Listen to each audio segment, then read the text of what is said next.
অন্ততপক্ষে আমরা পায় না। এখন এই মোবাইল এখন হাইওয়ে রোডেও মোবাইল টিপতেছে, এভাবে গেম খেলতেছে অথবা কারোর সাথে কথা বলতেছে, রুট পার হইতেছে, রুট ক্রস হইতেছে। কিন্তু এই যে মোবাইল চালাইতে চালাইতে যে রুট পার হইতেছে, দুই দিক থেকে কিন্তু গাড়ি আসতেছে। তো ওই যে বললাম আগে যে যত্রতত্র চললে ড্রাইভাররা বিভ্রান্ত হয়। এই লোকটা কি পিছনে যাবে, পিছনে টান দিবে না সামনে দৌড় দিবে, কেউ ড্রাইভার বুঝতে পারে না। বাধ্য হয়ে ড্রাইভার তার বিভ্রান্ত হওয়ার কারণে অ্যাক্সিডেন্টটা করে ফেলে। আপনাদেরকে আমি এর আগে বলাতে আরো একটা টিপস দিছিলাম যে আপনারা ছুটি হলে সবাই একটু বেশি উল্লসিত হয়ে যান, উৎসাহিত হয়ে যান যে কতক্ষণে বাড়িতে যাবেন। এই বাড়িতে গিয়ে এখানে রাস্তার দুই পাশে আপনাদের বাড়ি।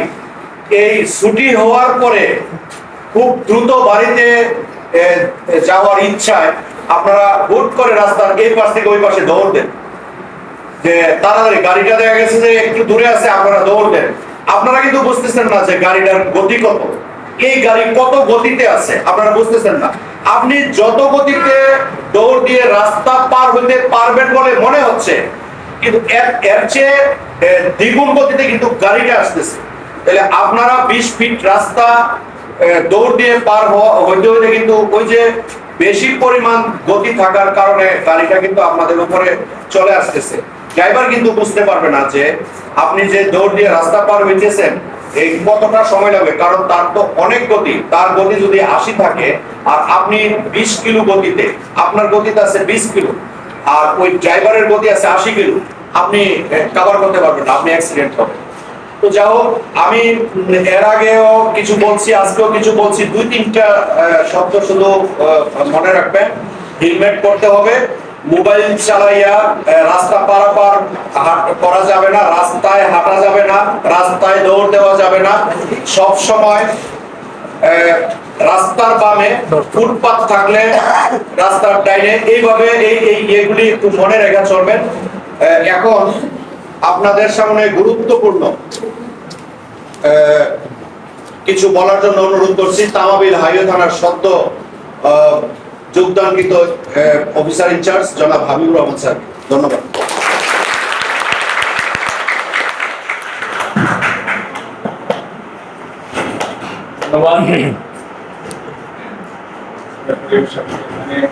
এখানে উপস্থিত আছেন সারিঘাট উচ্চ বিদ্যালয়ের সম্মানিত প্রধান শিক্ষক, উপস্থিত আছেন শিক্ষক মন্ডলী ছাত্র, আমাদের স্কুলের ছাত্র, সামনে আমার বক্তব্য দেওয়ার তো আমার স্যারের সাথে দিয়ে দিচ্ছি। আসলে এখানে আমরা একটা বিষয়ে যেটা আমাকে সব বলবো, যেটা আপনাদের বলবো যে আমরা কোন দিকে চলবো। এই যে রাস্তায় যে চলবো আমরা, এটা কিন্তু আমরা কোন দিকে চলবো। মনে করেন যে আমরা যদি সারিঘাট থেকে এখান থেকে সারিঘাটের দিকে যাই, স্কুল থেকে বেরিয়ে আমরা কোন দিকে চলবো? একজনে বলেন দেখি, একজনে বলেন, একজনে কোন দিকে চলবো? আমরা ডান দিক দিয়ে চলবো। এই পাশে কোন দিকে যাবো? আমরা যদি এখান থেকে সারিঘাটের দিকে যাই, আমরা কোন দিকে যাবো? এই যে আমরা দ্বিধাদ্বন্দ্বের ভিতরে পড়ে গেছি। ফুটপাত না থাকে, দুইটা বিষয় কথা বলছেন, এখানে দ্বিধাদ্বন্দ্বে পড়ে গেছি।